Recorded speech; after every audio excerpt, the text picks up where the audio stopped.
Well, a very good morning, and of course, it is a Friday. Oh my goodness, I'm so excited that we have come to the end of the week. But anyway, we still have a lot of hours to go to. But anyway, today is the 8th of September 2023, and Smart Business is here to give you the very information that you need regarding business. So do please stick around, and we have information that you need as a person who is just waking up. This is a morning. Vibrant morning for everyone that is preparing to go to work. It's already 7, and if I were you, I would be preparing to get to work. But anyway, my name is Masi Katsimi, and of course I am with Godwin Batume, and we're here to make your morning vibrant and exciting. It is a Friday, guys. Loosen up. I know it's been a rough week, but anyway, who knows? Tomorrow is yet another weekend, and we're going to, relax a bit, have time with family and friends. So definitely, and of course, we shall be seeing how the day goes. But just hold on to that and keep alert, keep productive. Good morning, Goodman. Good morning, Mercy. How was your night? The night was good, actually. It's a good thing it didn't rain this morning, isn't it, right? Yesterday was struggling, but the weather is much better. So, guys, there's no excuse to be late for work this morning. Just get there and get there quickly. I was telling people Friday is the hardest day of the week for people to wake up because mentally, psychologically, you are preparing for the weekend. So definitely... Yeah. People are switched off. Oddly enough, for me, Friday is the most exciting because I'm thinking we're ending the week, so let me get into my full gear. I was also being excited. You be excited, yes, but then emotionally you're not. You feel a bit drained from the whole week. I bet a lot of you watching have been drained from Monday. So Friday is the day. It's the end of the week. Yeah. So I hope you're going to enjoy. Tune in and have a good time today. Yeah, definitely. And of course, don't forget that the markets on Zabu are going to be open just in an hour's time. So what you can do is just reach out to them. If you dial *29# and follow the prompts or steps. And of course, you can invest in government bonds and securities as low as 15,000 again in shillings. So that means you can invest more than that. Anyway, working hours from 8:15 a.m. to 3:15 p.m.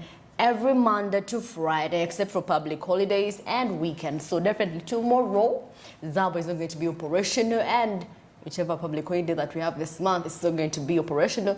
But then, powered by Alltex East Africa, they said do something new. This is the year 2023, and of course, Zabo, my money, my future, no hassle at all. And of course, today in our morning call, we're going to look at climate change. We're going to talk more about climate change. And of course, there is a conference in the United Arab Emirates. And of course, they're talking global change, talking about climate change with the different, seasons. And of course, for them, they're in is it a desert? They're already, it's very hot there. And of course, they're trying as much as they can to make sure that their climate is, a little bit changing. They're coming out with innovations. They're coming out with very many things to see that the climate there is a bit, calm for the people. Imagine year in, year out, you're in heat, you're in sunshine. And you're putting sunscreen every day. Imagine. Yes, and also from a political and economical standpoint, which is what Dubai is thinking about, how are we going to scale this moving forward, right? Because in the advent of climate change around the world, we just heard about the climate summit that's happening in Kenya, right? Everyone is talking about this climate change. So a lot of these strategies that are coming up with are for less carbon emissions in the atmosphere. We have trying to find ways in which we can have our climate much better. So they're coming up with different strategies, at least to get the climate down to 1.5 degrees Celsius is one of the ways in which they're coming up with different strategies. Hydro fuel, renewable sources of energy. And as we know, the UAE has been a leading source of the fuel and oil, and maybe increase in prices. They're looking for other renewable sources that could be sustainable for the climate and sustainable for the economy as well. Well, you might be wondering why, of course, the United Arab Emirates is really focusing much on climate change. It's because, they have waters, that sometimes they're out of water, the water is little, and there is drought, and there are high levels, rising sea levels, and of course aridity. So that is one of the reasons why such countries that are in desert areas focus much more when it comes to climate change. Just imagine, look at the queue that is always there for people accessing water. Yet here in Uganda, you just, anywhere, you can dig a hole and water just gets out, you know, so definitely. Yes, and you can see one of the things they're asking themselves is what actions are needed to maximize our chances of limiting global warming to 1.5 Celsius above pre-industrial levels. Because as you see, it's starting to affect them on every level, isn't it? Yeah. You're seeing the water crisis that's happening. Even in Dubai, you'd never have thought, right? So this is something I think it's going to affect. These conversations have to happen now as opposed to 10 years, 20 years later. So I believe just like Ruto is being ahead of the climate conversation in East Africa, I see that the UAE is also starting to strategize and see how best can we fix this climate issue. Yeah. And considering that in the past, it's something that they thought was a myth. Climate change is impossible. You know, Donald Trump had talked about climate change being a myth. But now with these conversations of renewable energy, climate change is the front in this conversation. How can we fix it? How can we find other alternatives to make it better?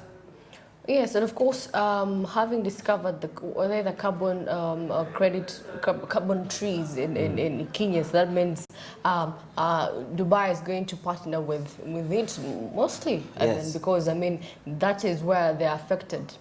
You know, away from them having oil and all that, Saudi Arabia and whatever they are looking for means of surviving when it comes to climate. I mean, there's conversations that are being heard about the UAE investing more than 100 billion into the conversation of climate change strategies for East Africa. So I believe that they're all in cahoots with this climate conversation. All the governments, the presidents are silently or loudly starting to talk about these conversations on climate change. Oh, actually, not only, but anyway, many agencies have come up. Even African Development Bank came up and, of course, given some money, 992 million US dollars for climate change. That means really, we are really in the global warming. We're in a stage where, man, everything is bad. The air is contaminated, the water, everything. I mean, if by 6 a.m. I just came on news, I just took a whiff of that industrial smoke at 6 a.m. in the morning, and it doesn't seem like a problem now, but because we have all this forest in Uganda, we have this good weather, we still think that we're good. But the thing about climate change, it's a forward-thinking conversation as opposed to a right-now conversation. We can't think about it, but right now we're good. I mean, look at what's happening in Marira Forest. You walk through Marira Forest and it's almost like a desert. This is a place that was heavy with dense forestry, right? But now we're seeing that a lot of this deforestation that's happening is hugely affecting the climate. So we need to think about these conversations as a country as well. So I love that the climate change conversation in Kenya is happening, and I love that it's also happening in the UAE. Hopefully all the partnerships with all the different governments can provide some strategies for change. Obviously, I mean, that is the reason as to why we are calling for this, because these conferences usually happen every year, and then during the show we're going to compare what they could have discussed last year and maybe this year. What could have been the possible solution that they have, they offered, and what initiative have they taken to implement them? There is also discussing and never implementing something. Right. That's not an issue. That's also an issue. Yes, and that's a conversation that's being had, especially now that we're seeing with the climate change conversation with Ruto. Some of the things that I love that he's done is partnering up with young startups like Pyro to be able to bring in the 3,000 electric stations and ordering 1 million electric bikes that are going to be supplied all over Kenya. So the conversations around using renewable energy for fuel as opposed to the fuel, because we talked about the increasing fuel prices, right? And how that affects the environment, how that affects the economy as well at large. So we're going to see that more and more governments are going to start using the electric approach. Hopefully there'll be subsidization of those prices and everyone can be able to use that electric option. Well, of course, there was actually a report here that said the Arab Emirates, they were saying that they were thinking maybe the world is not ready to switch off fossil fuels. Yeah. Yes, the world has not been definitely, because we're all used to the traditional.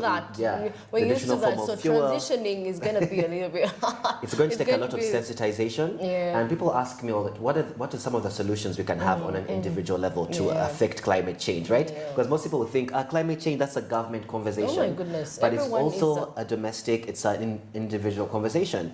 I mean, I know lots of families that have switched from using coal or from using charcoal to now using briquettes, to using other forms of of renewable energy, right? We're using things Gas. like gas.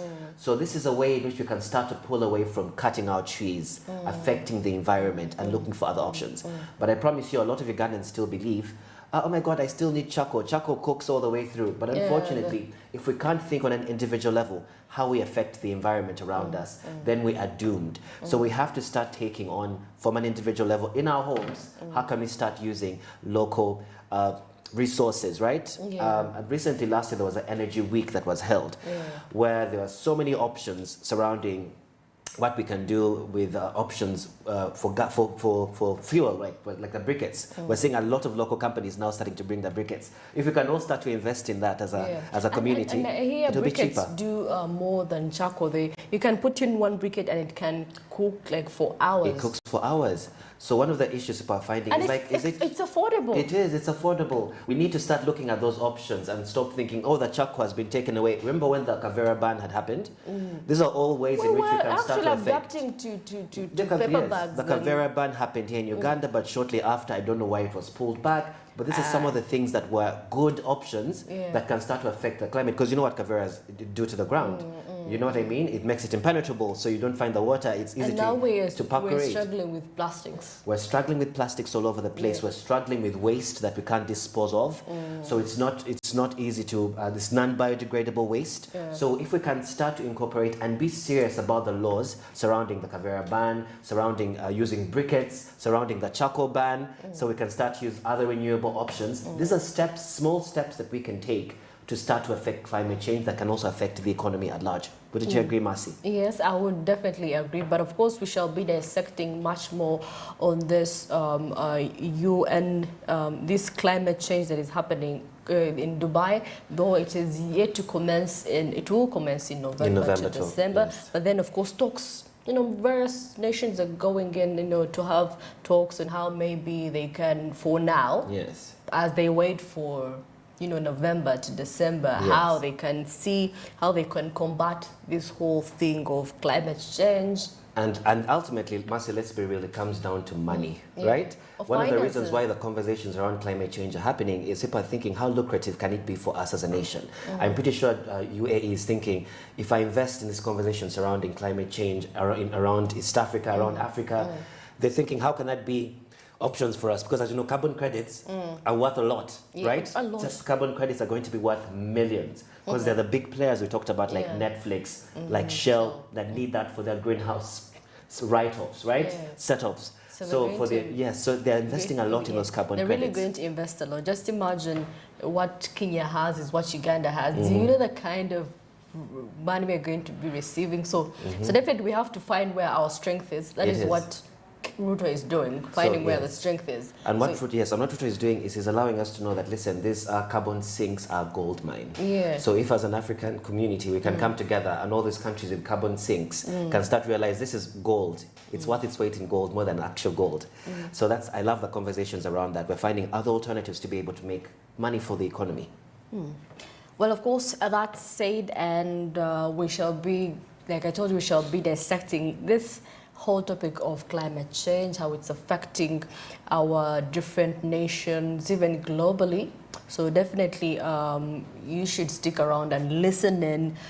We have clips of people giving in their views, those that have contributed finances. Of course, we shall be tackling how Dubai is planning to invest millions of money for climate change. It's investing billions actually in the climate change conversation. So it's a huge, huge change that's happening. That means there's something regarding the economy that's going to shift in the next 10 years. Oh yeah, definitely. I want to go back to the green environment that we used to. I want to see us having seasons that are supposed to be in the right, I want to see seasons in their respective time. Yes, exactly. Okay. Now I think now our farmers are inconvenienced because the time they expected to plant, it's when it's raining, or the time they expected to harvest is when it's raining. Oh my goodness! Yes, and you're finding and some of these conversations surrounding land degradation and land planning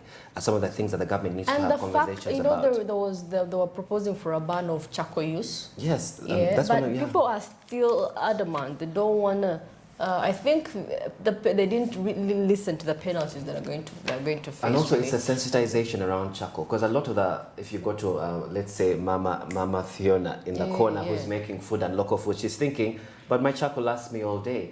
If we have more conversations surrounding renewable energy and how it affects us as a whole, as opposed to thinking for today.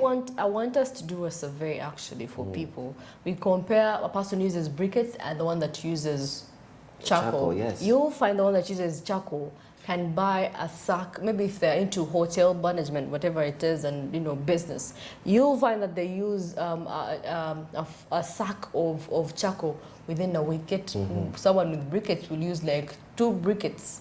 And think or about maybe it. 3. What's the average price? What's the average price, Mercy, of a sack of charcoal? It's over 80,000 shillings. And that 80,000 shillings, a lot of people will tell you it takes them through not even a month, right? In a household. And many Ugandans are still using charcoal whilst using gas. So you find that gas, you're spending 130 and then you're using charcoal because you're afraid of these alternative options.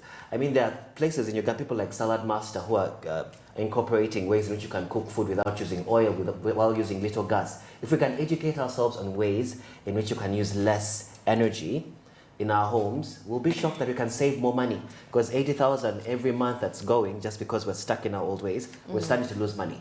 From a business standpoint as well, since it's smart means business, we need to start to look at other alternatives that are renewable, that will save us more money in the long run. Even if it means you paying for a sack of briquettes, that's 100k, that's 20k more than charcoal. It's going to last you at least 2 months compared to the ordinary amount. So let's think about that in the long run. Anyway, that is it for our morning call, and we're going to head into the press review, what is happening in our very own country, Uganda, and globally.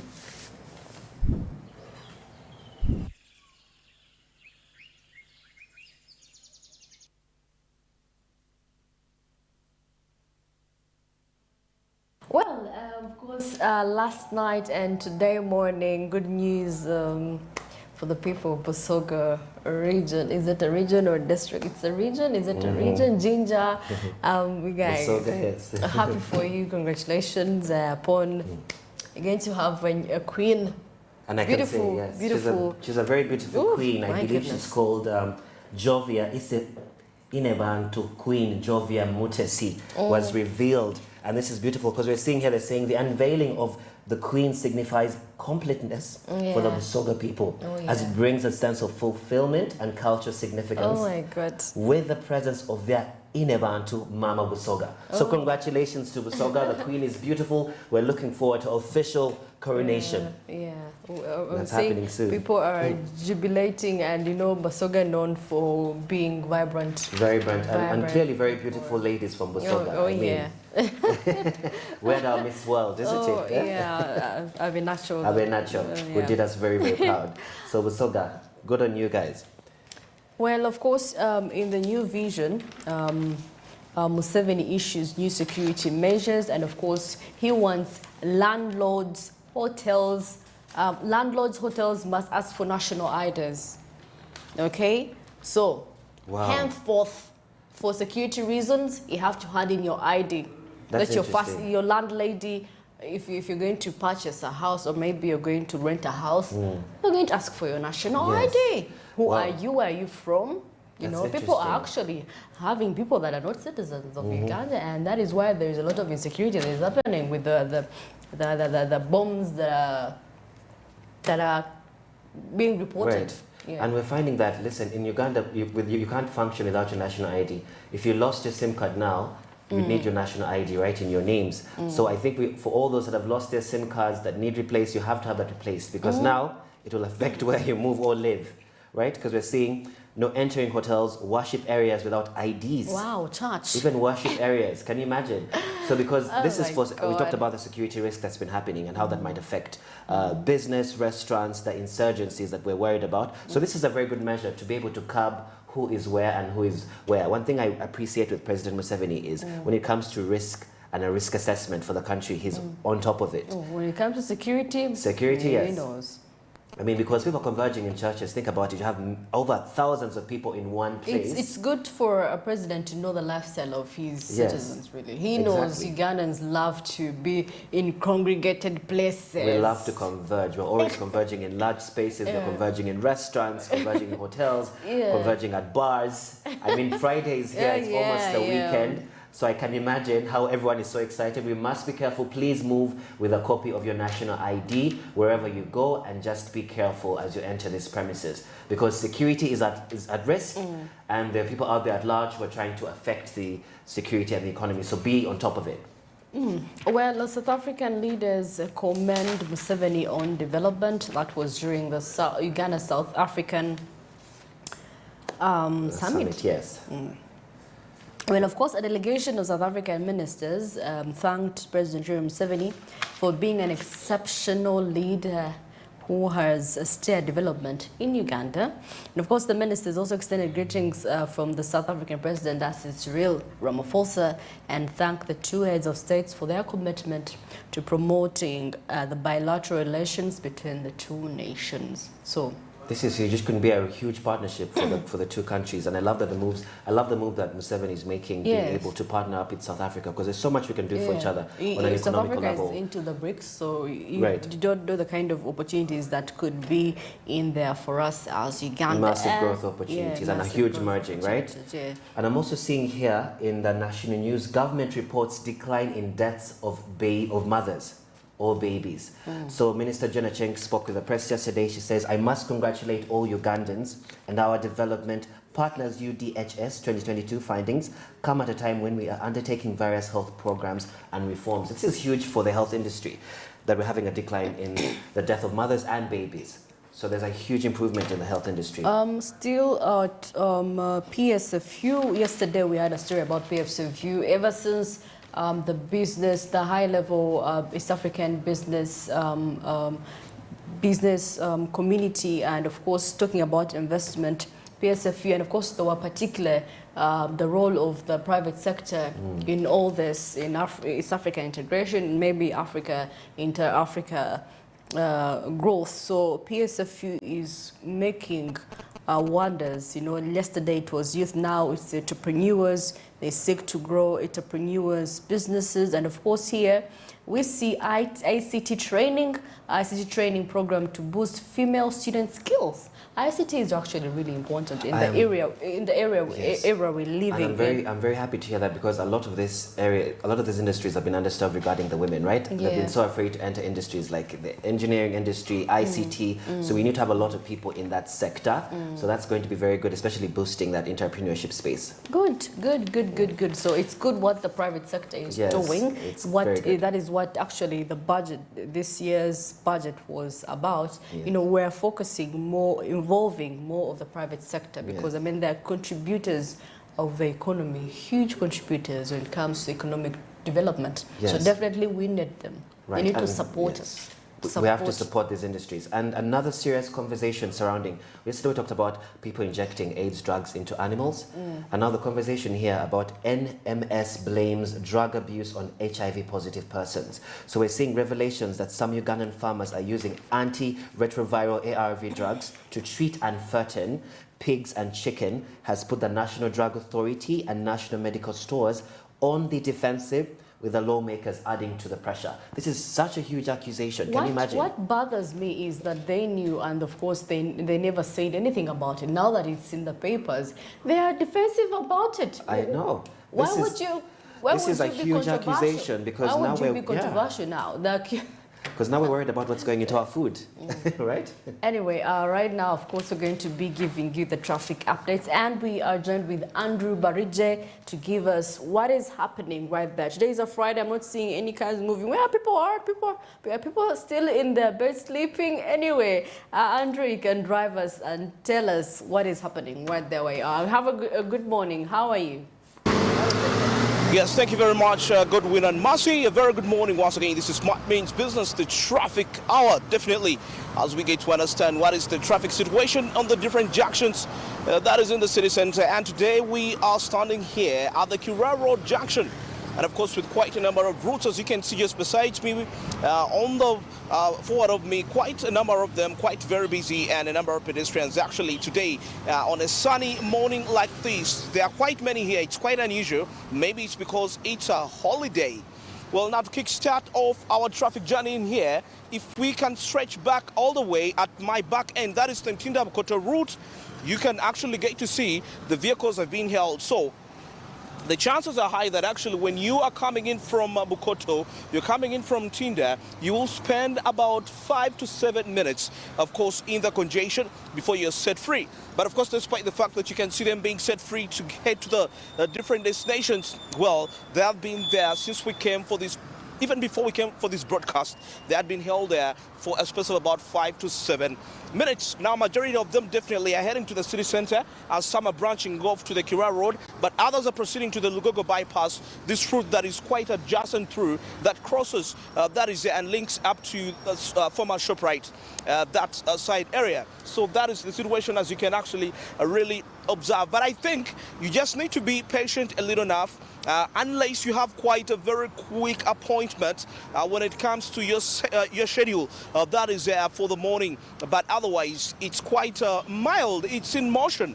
It's not static, you know. A static jam and motion jam are quite all different, as you can see. Now, switching to my right hand, as we take a look at that is at the Kira Road, of course, heading straight to the city center, town, and so many other areas. Actually, it will also link up somewhere there to Wandegea and Mulago roundabout. So you can actually get to see it's quite very free, most especially for the people that are coming in from Bukoto and Tinda, and you're probably heading towards the city center. Well, Kira Road is actually very okay for you, and maybe the only delay that you will experience will be between the Ntinda-Bukoto route lights, which will hold you for just 5 minutes. But once you're set free there, well, the rest is just a clean way for you, and you'll be in position to actually execute what you execute efficiently.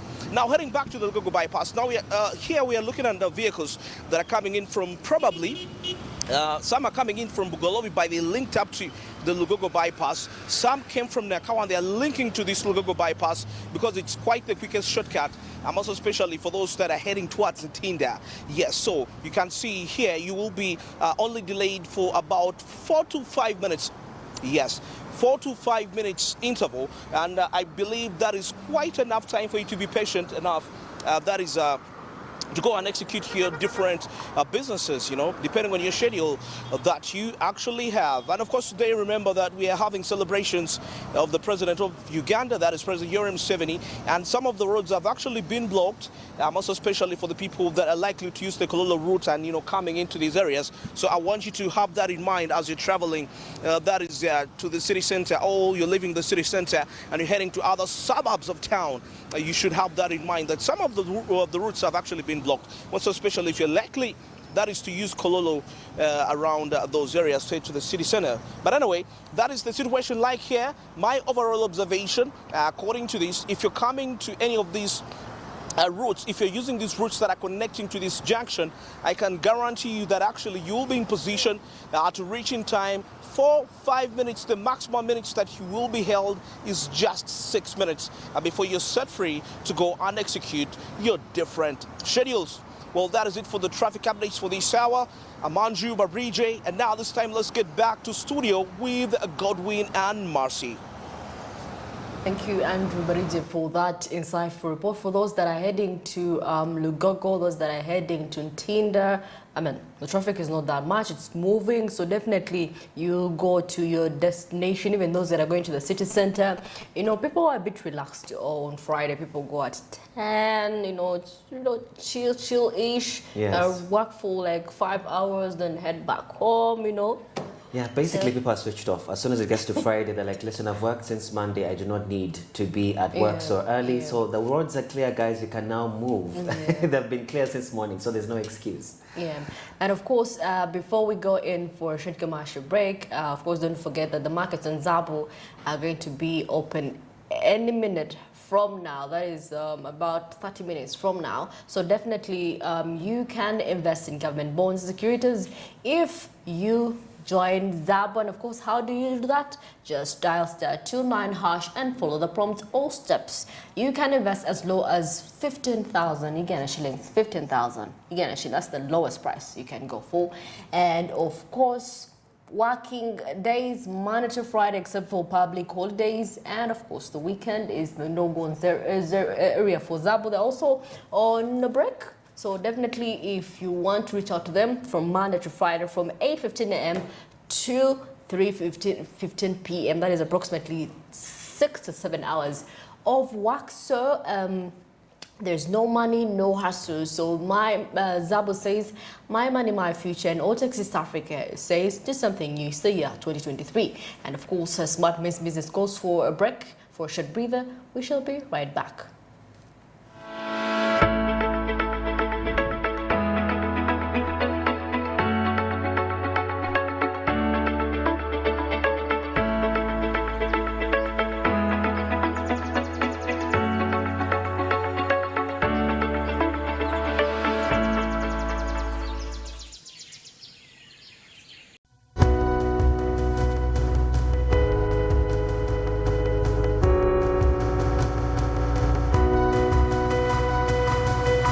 Smart 20.